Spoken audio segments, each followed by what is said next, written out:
All right. Well, Senator, a big day. Attorney General Barr declared law enforcement emergency, rural Alaska, $6 million available now, 4.5 to come. You invited the Attorney General here, and a big driving force, I imagine, behind this. What are your thoughts and feelings of today's announcement? Well, to be able to invite the Attorney General to come to Alaska and hear and see for himself the issues that we face, that's one thing. It's another thing to get the Attorney General to come to Alaska to see and hear and be here for 4 days. And that's exactly what he did. The opportunity to not only host him here in Anchorage, where Senator Sullivan joined him, but he went up to Galena, and then at my invitation, we went out to Bethel, and then we went by small river boat upriver to Napaskiak. And in that village, I think he saw what we had been talking about, what he had been hearing, what it means to be a community with no viable means of law enforcement, no public safety, and to understand that, to go to the shelter in Bethel and listen to the women there who are trying to provide services in a region the size of the state of Oregon, to know that in that whole Bethel region, 3 VPSOs to cover all this area. So he heard, he saw, but what really happened was he felt it in his heart. And I think that's what we saw expressed in his announcement today with this emergency declaration, the dollars that will flow, and the very serious support that he has committed to Alaska. Yeah, you touched on a couple examples of things he saw. I was going to ask you just kind of your experience going on the tour with the Attorney General, and if you touched on a few things that he saw that probably influenced a decision like this, but did you see anything else, any kind of personal moments maybe? We listened to some really difficult stories about the everyday situations that the women at the Tundra Women's Coalition, the shelter there in Bethel, what they face. And he was struck by what he described as the resiliency of so many. And as we were traveling to Napaskiak, he said, did you see that sign that was posted in that one desk back at the shelter? And I said, no. He says, it said, life is tough, but so are we. And he said, it just really kind of summed up. He said, people are faced with some of the most extreme, challenging, awful situations. And he said, yet there is a resilience about them that he says, I find astonishing. But I think he was also struck by how vulnerable people are, and what they were asking for was not a lot of gold-plated. They were asking for basic needs to be met. The basic sense of being safe in your community. So for him to go out, to walk into the public safety building there with me, and to see the facility that would shock most Americans, and to know that this was not just in Napaskiak, this is many, if not most of the villages out there. So to talk to the mayor about the circumstances in her village there, to talk to the 19-year-old young man who was the tribal police officer, who'd been on the job for 1 month with 0 training. The more senior TPO in the village, 20 years old, been on the job 2 months, 0 training. The only protection that they had as law enforcement in the village, a set of handcuffs. And they're being asked to go into situations of domestic violence, dealing with people that are dealing with very serious issues, primarily related to substance abuse. He was touched. He was touched. These are harsh conditions, and I don't think that the Attorney General was prepared to see exactly how basic the need was.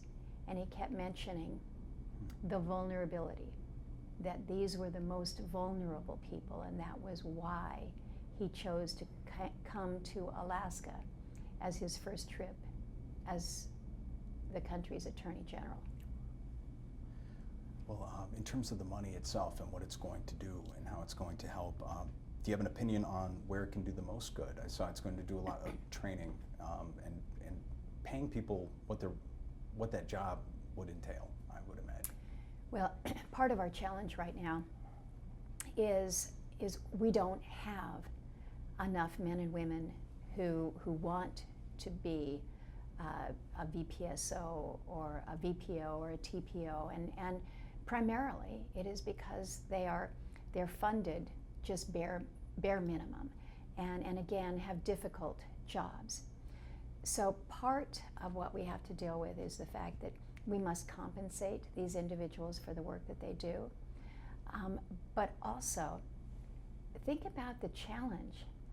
If you are that 19-year-old young person and you want to be the presence of the law in the village, but you have no training, because right now the training is so limited. So much of this $6 million that will be made immediately available is to go for training, whether it's in facilities outside the state or potentially training here, more of a regional training opportunity. I had a sit down yesterday with Tracy Toulouse, who is he's not the undersecretary, but he's within the Department of Justice and handles many of these rural and native matters.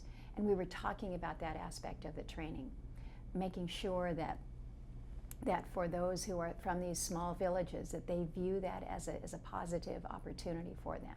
So training is going to be key. The other area that we know will be of help is the $4.5 million that will be coming in the form of COPS grants. So these are grant funding opportunities to help, again, with that law enforcement presence. Another area of benefit that we will see is the Attorney General has authorized that there be additional funds made available for the child advocacy centers. We went to the CAC there in Bethel. In addition to the rates of domestic violence and sexual assault, an awful reality in far too many of our communities is the high incidence of child sexual assault. And so having the facilities with trained individuals to deal in a sensitive way with these children who have been damaged, and to provide that first step towards healing, this is going to be important. Training the individuals to be the forensic examiners, because we will never be able to go after the perpetrators if we're not able to collect evidence in a way that can withstand the legal process going forward. So what the Attorney General announced today, Julie Kitka stated this in AFN's response, it is unprecedented action by the Department of Justice, focused specifically on rural Alaska. Awesome.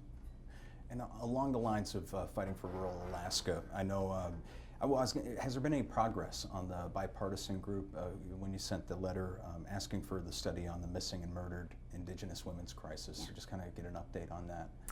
Well, I appreciate you asking, because I mentioned that I met yesterday with Tracy Toulouse, who's within Department of Justice, following and point person on so many of these issues, including Savannah's Act and missing and murdered, the trafficking issues that we've really been trying to push out on in a dramatic way. We had a hearing in the Indian Affairs Committee just last week on all of these measures. At that time, the Department of Justice was a little vague in terms of their recommendation on a couple of the measures. So I wanted to pin them down because I don't want to lose the momentum. We want to have their support. We want to work with them. They've identified that with Savannah's Act, they're pretty comfortable with where we are. We want to try to move that through rapidly. Getting a handle on the data is so important, because in order to really do justice in tackling the problem, you need to know the extent of your problem and where you might want to, how and where you might want to tackle it first. So getting good numbers is important, and that's what Savannah's Act allows us to do. That the Not Invisible Act will allow us to build onto that. And then there is yet a further one that we call the Badge Act, and if I could remember what the acronym stood for, I would tell you, but I can't. But it also focuses on not only missing and murdered, but trafficked women. And so shining a direct light on this is so very important. Again, the statistics are very, very troubling when we look to the fact that a Native woman is 2.5 times more likely to be murdered, missing, unaccounted for. These are facts that we can't hide from. We need to understand them, and we need to act, and we need to act quickly.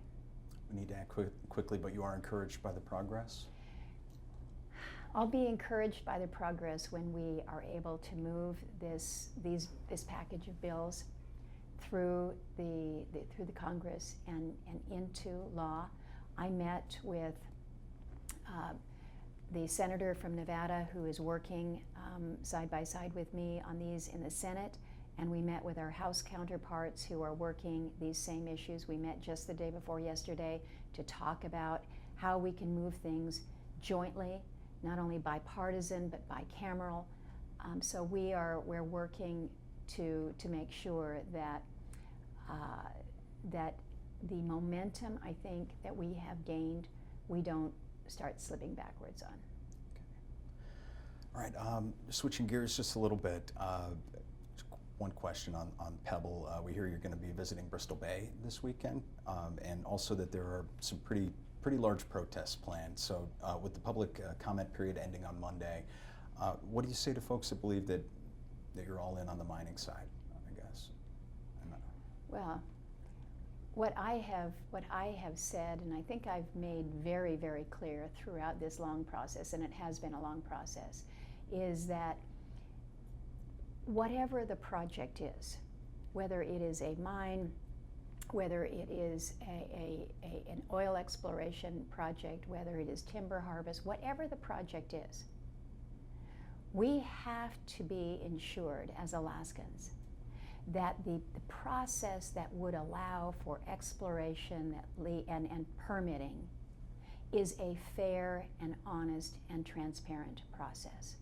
Because if it is recognized that in this state you don't have a fair process, we will never have an oil and gas industry. We will never have a mining industry. We will never have a small forest products industry. If you do not believe that your process is not going to be fair and fair to all sides. So there is a fair and rigorous process, and there certainly is within mining. So what I have pushed for is for the Corps to be very clear in their process. They have been deliberate, I believe. There are many who believe that they moved too quickly. I looked at the draft EIS that they announced some months back and said, given what we're dealing with here, given the review that you have outlined, I don't believe that the time that you have allowed for comment is sufficient. And so I requested that they extend it. They did so. They didn't extend it as long as some would have liked. They extended it much longer than others would have liked. But I think it spoke again to my demand that we allow for a process that is going to be rigorous, it's going to be robust. Because we all know, regardless of what side you're on with Pebble, that this is a significant project in an environmentally sensitive watershed area that is host to a world-class, the world-class salmon incubator. It is the home of something that we are all very, very proud of. And I know it sounds tired to state it, but it's worth restating that I'm not willing to trade one resource for another. I'm not willing to trade the mineral for the fish. Both must be able to stand on their own. And if the Pebble Mine can't be permitted because it will harm the fisheries, it should not be permitted. So we're getting to the end of this process that I have called for. I, for one, am quite anxious to take a look at the EPA's comments. I thought that they might have been filed today. Monday is the last day. I haven't heard that they were filed.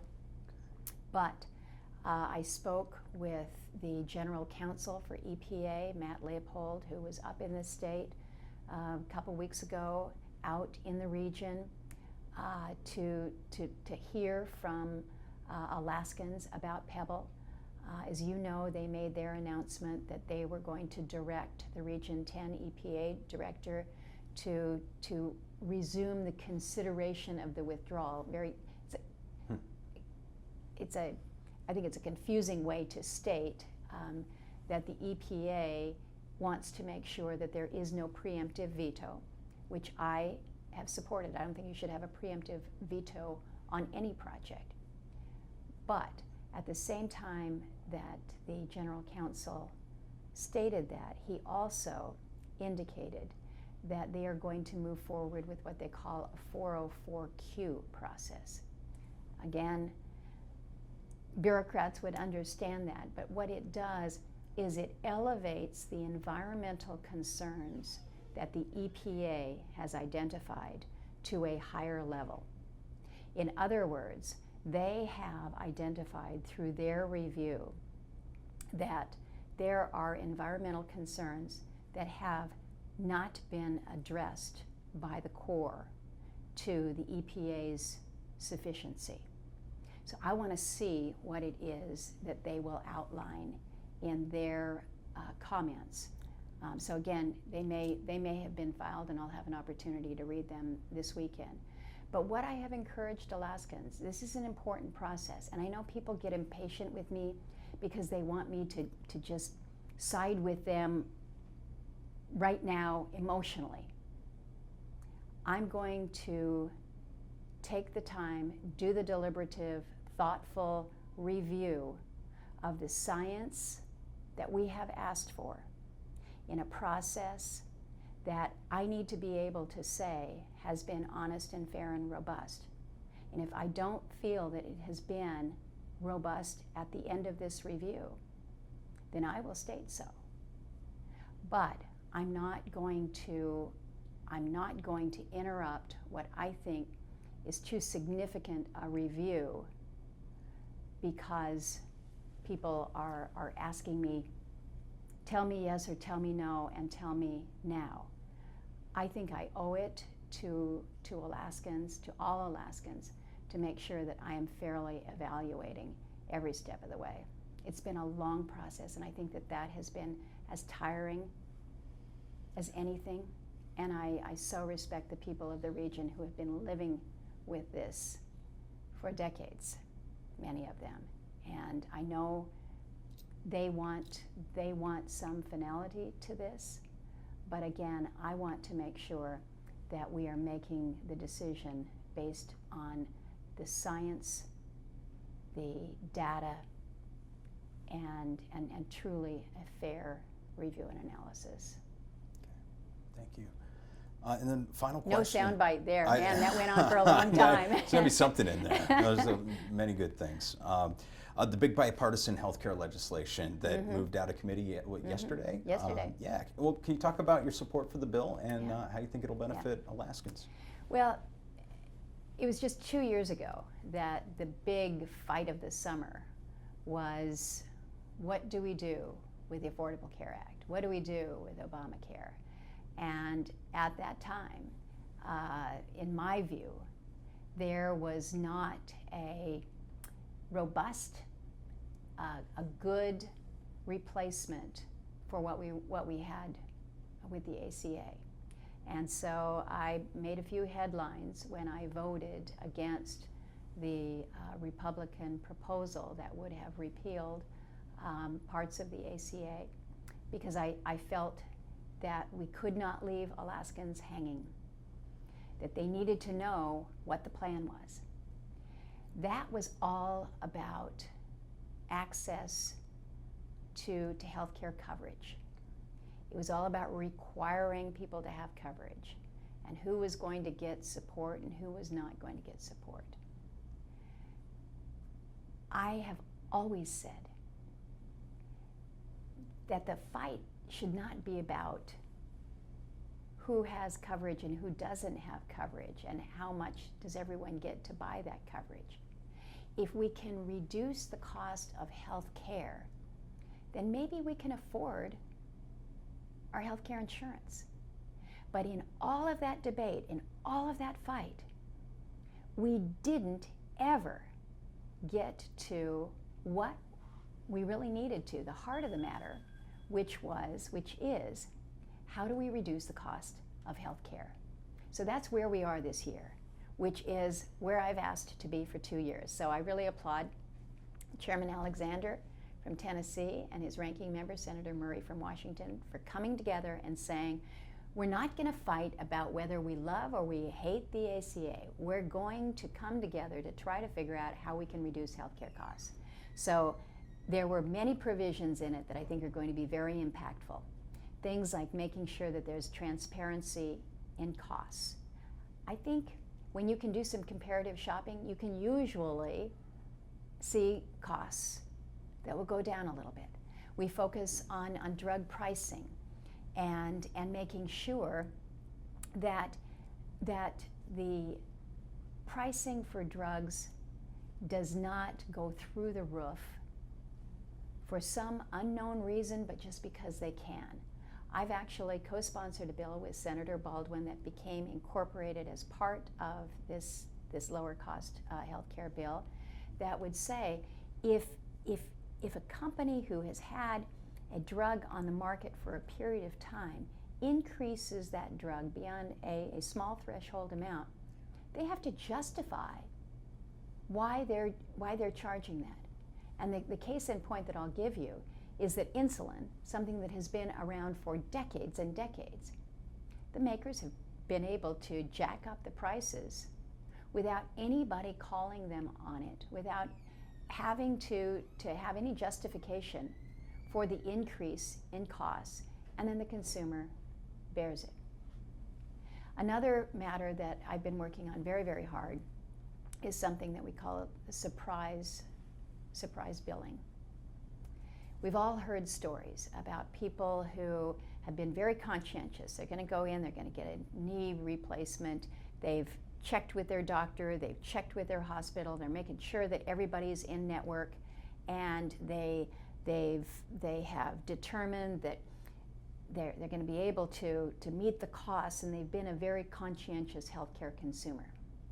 Then they go out, and maybe there's a complication. You've got to have somebody come in and read a scan, and whoops, that person wasn't in network. Or, well, everybody was in network except the anesthesiologist who had to come in at that particular time wasn't.